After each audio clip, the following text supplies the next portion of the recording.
Hi, welcome to my channel. I'm Mrs. Ezinye and today I will be lecturing you on the psychological disorders we have in our beloved country, Nigeria. Don't go anywhere.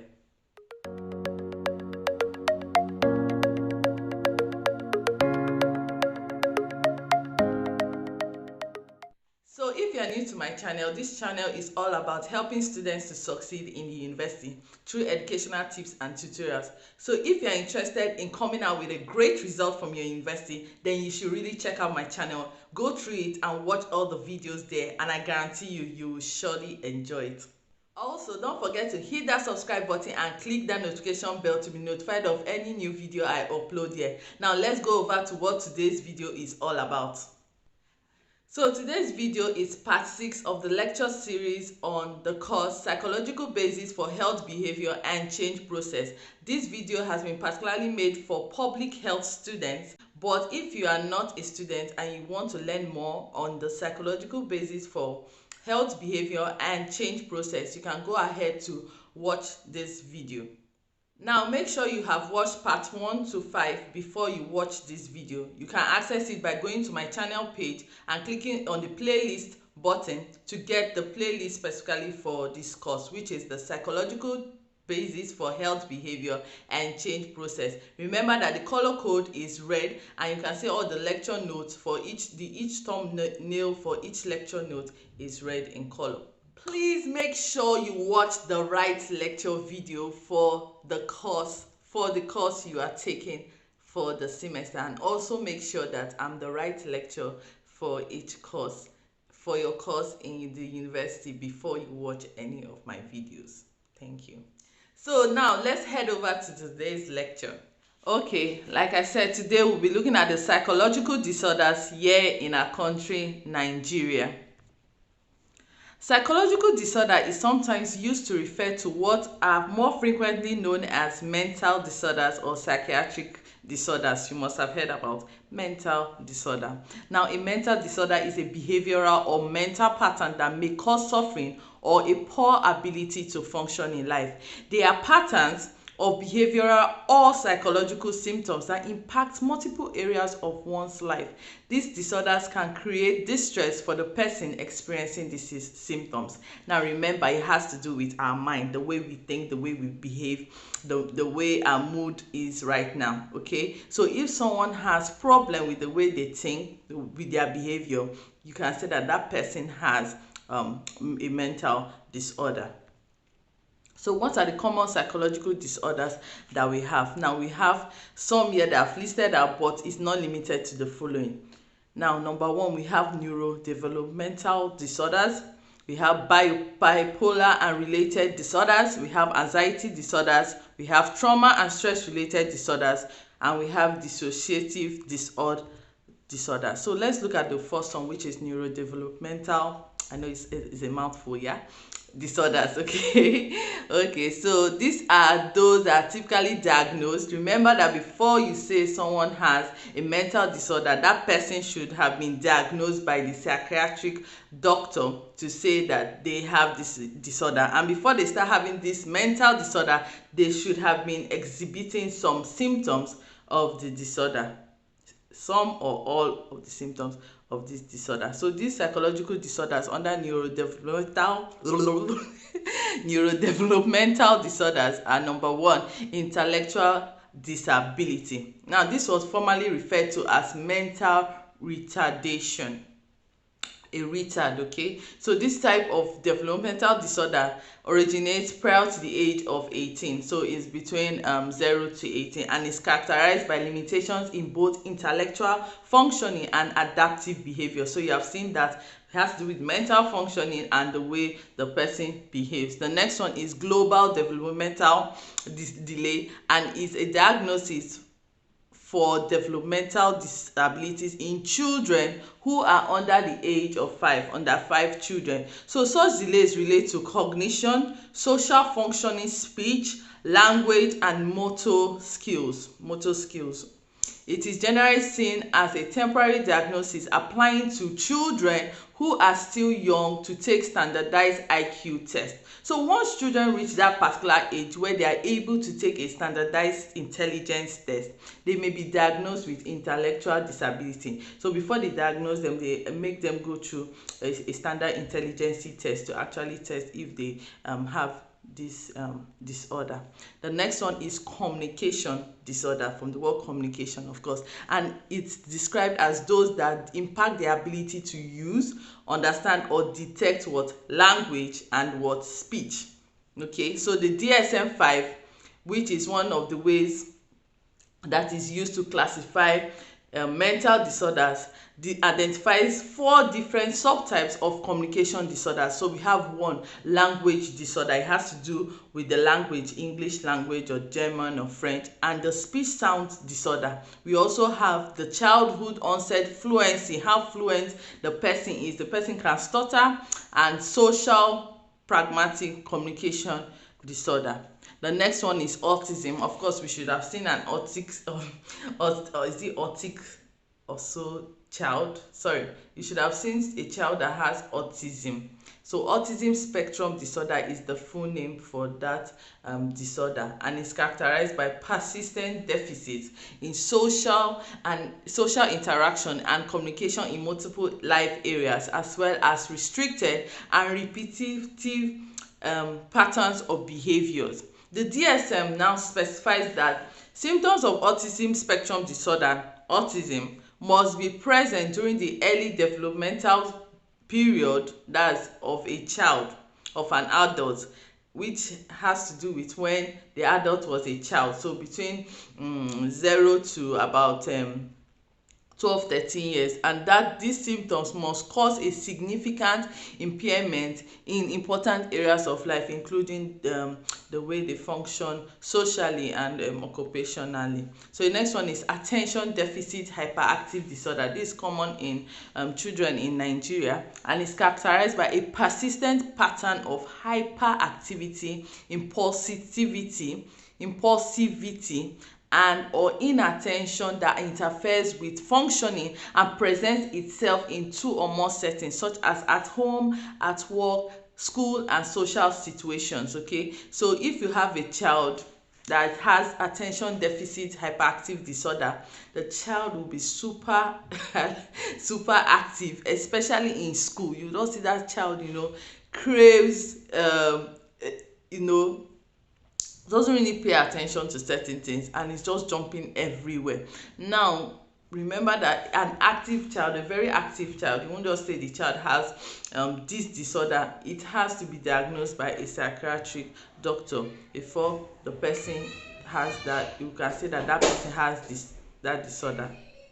DSM-5 specifies that several of these symptoms must have been present prior to the age of 12, and that these symptoms must have a negative impact on social, occupational, or academic function before you say that child has attention deficit hyperactivity disorder. So next one is bipolar, which is common among Nigerians. So this disorder is characterized by shifts in mood. It has to do with the way the person behaves, as well as changes in activity and energy levels. So this disorder often involves experiencing shifts between elevated moods, high, and periods of depression, which is low. So such elevated moods can be pronounced and referred to either mania or hypomania. So mania, what do we mean by mania? It's characterized by feeling overly excited. The person is hyperactive. The person feels so happy and even hyper. Okay, so periods of mania are sometimes marked by feelings of distraction, irritability, and excessive confidence. The person feels like they can do anything in this world. Okay, so people experiencing mania are also more prone to engage in activities that might have negative long-term consequences such as gambling and shopping sprees.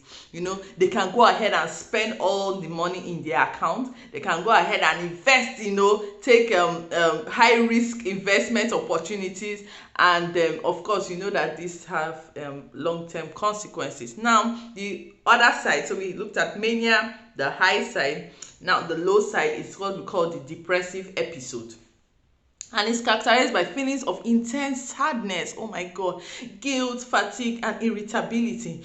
During a depressive period, people with bipolar disorder may lose interest in activities that they previously enjoyed. See that shift quick, just like that. So they experience sleeping difficulties and even have thoughts of suicide. So they can go from high to low, just like that. Okay, so both manic and depressive episodes can be very frightening for both the person experiencing these symptoms as well as those surrounding them, like their family, friends, and other loved ones who observe these behaviors and mood shifts. If you have met anybody that's really acts strangely like this, you may suspect that the person has bipolar. And if you ask those around them, you'll see that their relationship between each other has been affected. Some people even have it here in Nigeria and they don't know because they haven't been diagnosed, and people are not really aware of such disorder in our country. So it's our job as public health professionals to create such awareness. Now, fortunately, appropriate and effective treatments, which often include both medication and psychotherapy dealing with the mind, can help people with bipolar disorder successfully manage their symptoms. So it's not the end of the world. You say, this person has bipolar, this person is mental. There are treatments for it. The person has to be on medication, and we go for psychotherapy. So next is anxiety disorders, which are those that are characterized by excessive and persistent fear, worry, anxiety, and related behavioral disturbances. Fear involves an emotional response to a threat. Okay, for example, I'm afraid of snakes. Yes, so I have that fear in me. So fear involves an emotional response to a threat, whether that threat is real or what perceived. Now, when I mean by real, snake is here or more, I don't jack. But perceived means that I feel that snake is there. And then someone come and say, hey, see snake, me, boom. I've seen me at the other side of the road. Okay, so anxiety involves the anticipation that a future threat may arise. So types of anxiety disorders include generalized anxiety disorder, GAD. So which is marked by excessive worry about everyday events. While some stress and worry are normal, mind you, it's normal for you to stress, to be afraid at certain things. Okay, it's even a common part of life. However, anxiety disorder such as GAD involves worry that is super excessive, that interferes with the person's well-being and functioning. Remember, before you say someone has a disorder, that means the thing is already affecting the way the person thinks, the way the person behaves, and the mood the person is in. So next one is agoraphobia, which is characterized by a pronounced fear for a range of public places. People who experience this disorder often fear that they will suffer a panic attack in a setting where escape might be difficult. Now, because of this fear, those with agoraphobia often avoid situations that might trigger an anxiety attack. In some cases, this avoidance behavior can reach a point where the individual is unable to leave their own home. Now, I recently watched a movie called A Woman by the Window. That is a good example of agoraphobia, okay, of someone who has it. Okay, she always had panic attacks anytime she opened the door to leave her house. She didn't have it when she was small. She was involved in an accident where her husband and child were killed, and she was the one driving. So she felt anytime she goes outside, she always had this panic attack where she found it difficult to breathe. She usually faints if she goes outside. She just feels that intense fear of going out. So next one is social anxiety disorder, SAD. is a fairly common psychological disorder that involves an irrational fear of being watched or judged. Okay, so the anxiety caused by this disorder can have a major impact on an individual's life and make it difficult for that person to function at work, at school, and other social settings. The next one is specific phobias. I'm sure you have met somebody with a specific phobia. Now, this involves an extreme fear of a specific object or situation in the environment. Some examples, of course, are specific phobias. Fear of spiders, fear of heights. There are some people, if you go and drop them on a 3-story building, maybe doing construction, they will feel like dying because they are super high. Okay, some people are afraid of snakes, and what I mean by fear, I don't mean, oh, the thing is here, you're just afraid. I mean intense fear. Okay, if they drop it on you, you can feel like dying.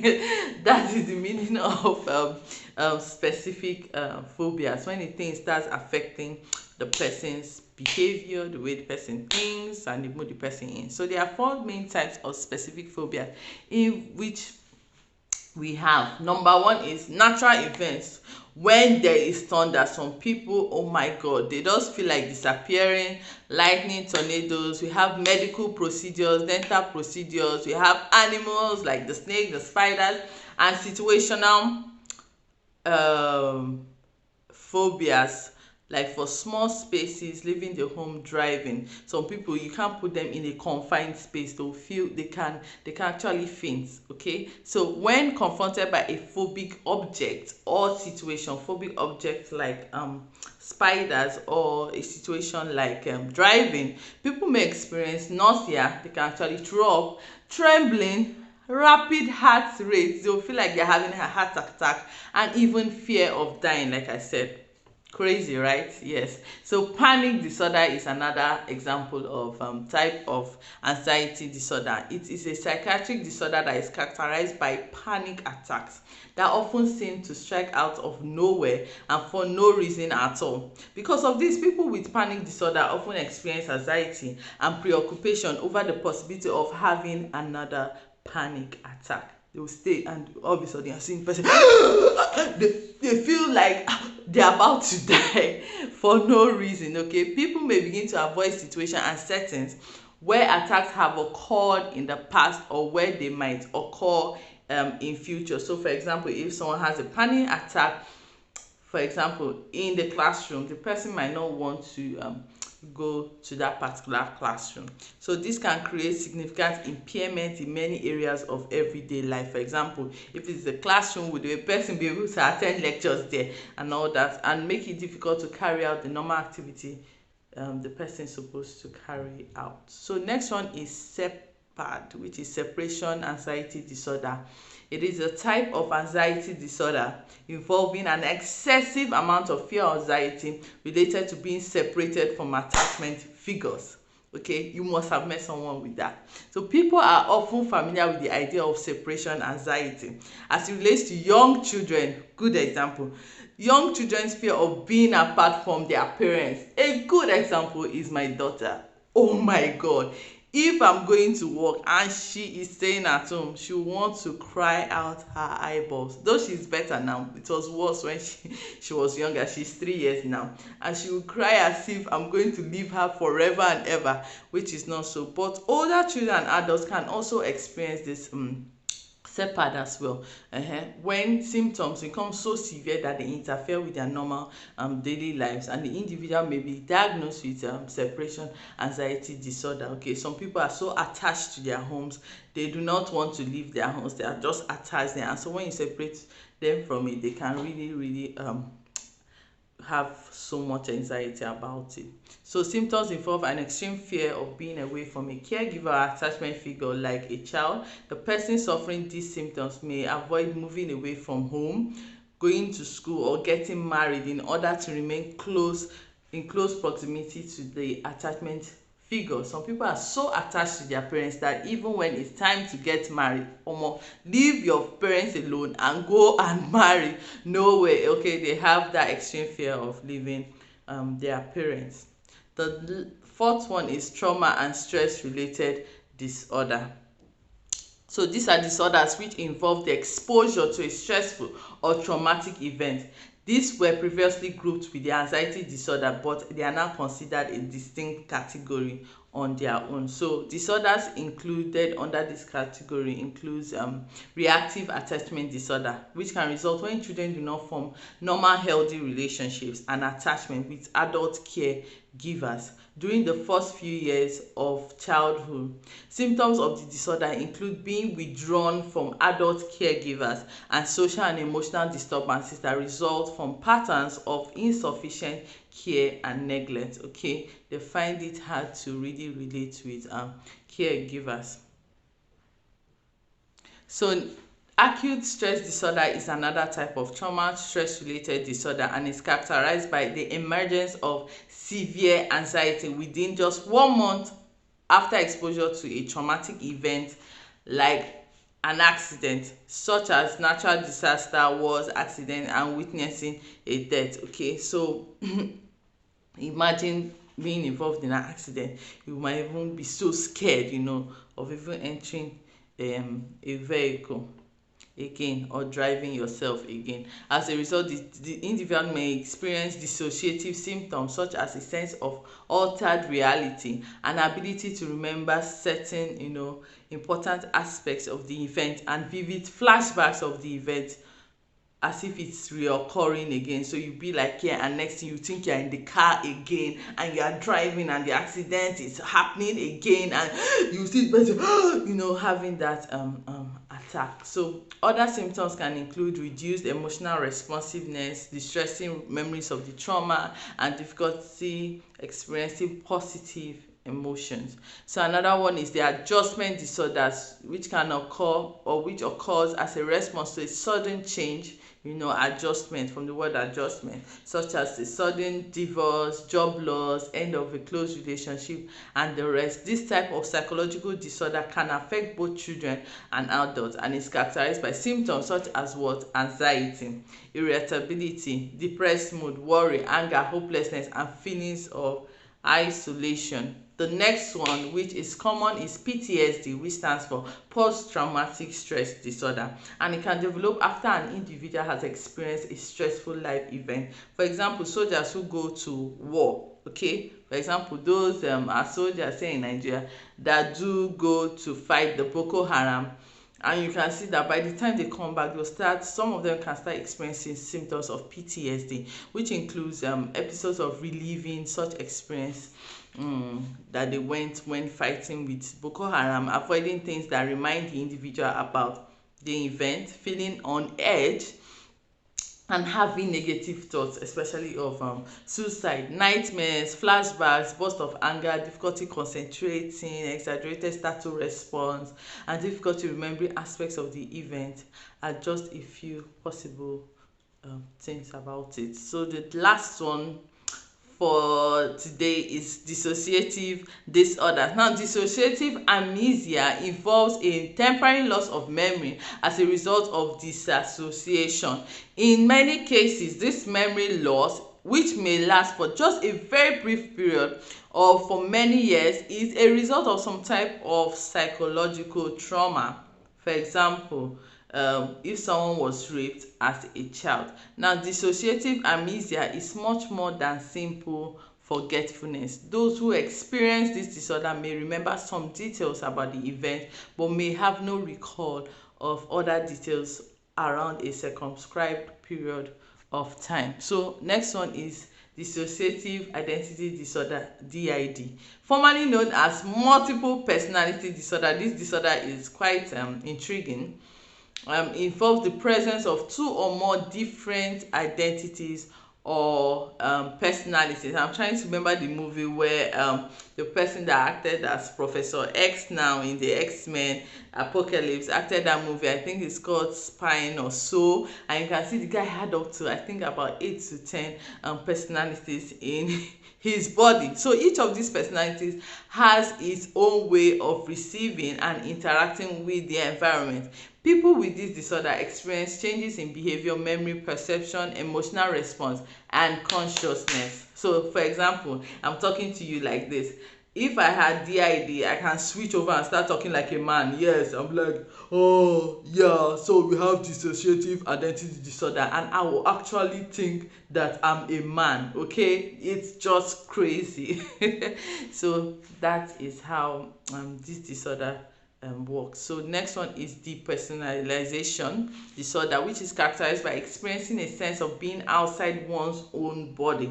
It's quite different from DID, and it's being disconnected from reality. So people who have this type of disorder often feel a sense of unreality, as if they are not in their body, and involuntary disconnect from their own memories and feelings of feelings of conscious, oh my god, sorry,